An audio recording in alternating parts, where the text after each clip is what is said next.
The Empire has always been scary in Star Wars, but most of the time it's the kind of scary that feels safe because it's wrapped in movie spectacle. Darth Vader marches in, Tarkin blows up Alderaan, stormtroopers shoot at heroes and miss every single time. It's intimidating, sure, but it's also cartoonish enough that you can laugh it off when the credits roll. Andor ripped that safety net away and made the Empire terrifying in a way that felt uncomfortably real. Because in Andor, the Empire isn't just about Star Destroyers blotting out the sky. It's about the quiet chokehold on every ordinary person's life. It's the guard in the prison who doesn't care if you live or die as long as you keep working. It's the officer who can throw you in a cell just because you look suspicious near a beach. It's the endless surveillance, the bureaucracy, the machine that doesn't stop grinding until you're either broken or gone. That's not movie villain scary. That's nightmare scary. What makes it hit even harder is that nobody is safe. Regular people get swept up in raids, families get torn apart, and entire communities live in constant fear of stepping out of line. Cassian isn't a Jedi. He doesn't have a laser sword or some chosen one prophecy protecting him. He's just a guy trying to get by, and that's what makes it so relatable. Watching him stumble through this world makes you realize, yeah, you'd be crushed by this system too. And the prison arc, oh man, the prison arc is peak horror disguised as sci-fi. Rows of men forced to work until their bodies give out, floors that can kill you at the push of a button, and guards so casual about torture it makes your skin crawl. The worst part is, they don't even need guns most of the time. They've built a system where fear does all the work for them. And that's scarier than any Death Star laser. But here's where Andor gets really brilliant. It shows you how resistance is born. Not out of hero speeches or epic battles, but out of ordinary people finally saying, enough is enough. Marva's words at her funeral spark a riot. Kino's desperate call of one way out ignites courage, and suddenly you realize that hope is growing right in the cracks of the Empire's grip.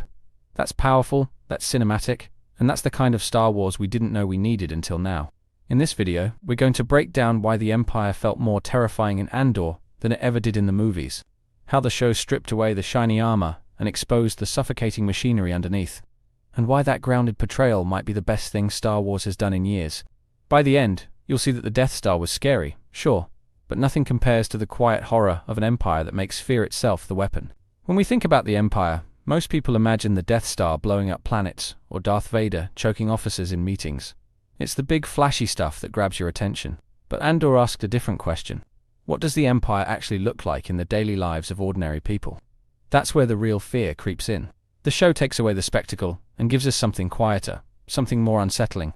You see the Empire not as a monster in the sky, but as a system pressing down on every single person. Surveillance, bureaucracy, informants on every corner. It's not lasers and explosions, it's paperwork and paranoia. And in some ways, that's so much scarier. Take the Preox Morlana, security officers. They're not stormtroopers, they're just corporate cops with too much authority. And yet, they feel more dangerous than half the armies we've seen in the movies. They represent how the Empire doesn't even need stormtroopers to control people. Just uniforms, rules, and the threat of punishment. And then you have the ISB, the Imperial Security Bureau. Watching them track conversations, analyze patterns, and quietly ruin lives with the stroke of a pen is terrifying. They're not villains with glowing eyes or flashy powers. They're ordinary bureaucrats, and that's what makes them chilling. The banality of their evil feels disturbingly real. Andor makes you curious in a way the other Star Wars stories don't. Because instead of showing us how the Empire destroys planets, it shows us how it destroys people. One life at a time, one decision at a time, one silence at a time. What's so frustrating about Andor is how obvious it all is. The signs of the Empire's oppression are everywhere, and yet people either ignore them or convince themselves they can live with it. That's the infuriating part. The quiet complicity that lets tyranny thrive. Cassian himself is a great example. He spends half the show trying to keep his head down, pretending he can just scrape by and avoid notice. But the harder he tries to stay uninvolved, the more the Empire squeezes. And it's frustrating because you want to yell at the screen.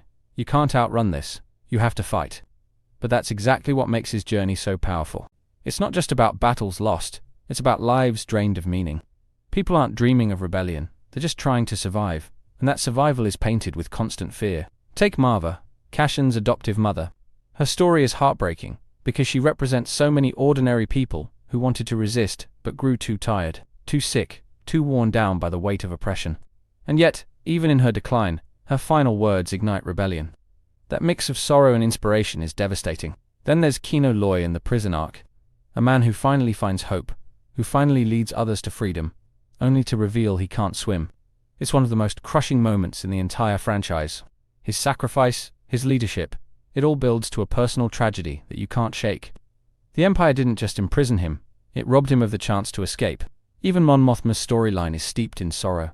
She's forced to compromise her morals, arrange a marriage for her daughter, and lie to everyone around her just to fight back.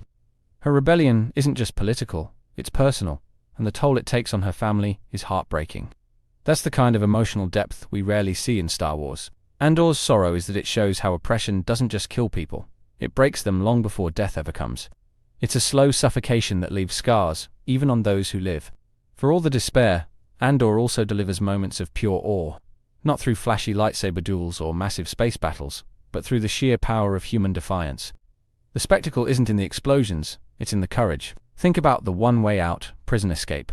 Dozens of men sprinting barefoot across the facility, climbing walls, diving into the ocean, all united by the realization that they're stronger together. It's not polished choreography, it's raw chaos, and that makes it unforgettable. Or consider Luthen's monologue to Lorne, the way he describes giving up everything, burning his life for a sunrise he'll never see. It's chilling and awe-inspiring at the same time. You realize that rebellion isn't built on glory, it's built on sacrifice. On people willing to trade everything for a chance at freedom. Even small moments create awe. Nemik's manifesto, quietly laying out the philosophy of resistance, feels more powerful than any speech a Jedi has ever given. It's a reminder that ideas, once spoken, can outlast empires. That's the kind of awe Andor delivers, not from scale, but from truth. Andor proves that AEW doesn't always come from the size of the battle. Sometimes it comes from the courage of a single voice, a single act, a single choice to stand against impossible odds. Despite all the oppression, Andor is ultimately a story about hope. Not the naive kind where everything turns out fine, but the hard, painful kind that grows out of despair. The kind that says, even if the odds are impossible, resistance is still worth it. Cassion's journey embodies this hope. He starts as a selfish survivor, someone who doesn't want to get involved, and by the end, he's willing to risk everything for the rebellion. That transformation is messy, it's reluctant, but it feels real. And it gives you hope that even the most ordinary person can matter. Marva's speech at her funeral is another beacon of hope. Delivered through hologram, her words cut through the silence of fear and spark a riot. It's proof that hope doesn't die with the person, it carries forward, lighting fires in others. That's the kind of hope that builds revolutions. Even the smallest acts become symbols. Bix surviving torture, Brasso carrying Marva's message. Even the prisoners jumping into the sile of it shows that hope survives in Defiance, no matter how small. The Empire tries to crush it, but hope keeps slipping through the cracks. The hope of Andor isn't about happy endings. It's about believing that resistance matters, even when you might not live to see the payoff. And that's the most powerful kind of hope there is. At the end of the day, the Empire in Andor is terrifying, not because of its power, but because of its inevitability. It feels less like a villain and more like gravity. Something that presses down on everyone. Something you can't escape, no matter how hard you try. That's what makes it scarier than anywhere else in Star Wars. Thank you for watching. Be sure to like, subscribe, and hit that share button. My main channel is Critical Analysis Hub, where I post Star Wars content about the movies. My secondary channel is Critical Analysis Hub Plus, where I focus on the shows of Star Wars. And my third channel is Critical Analysis Hub XP, where I post comic books. Be sure to take a moment and check them out. Thanks, and may the Force be with you.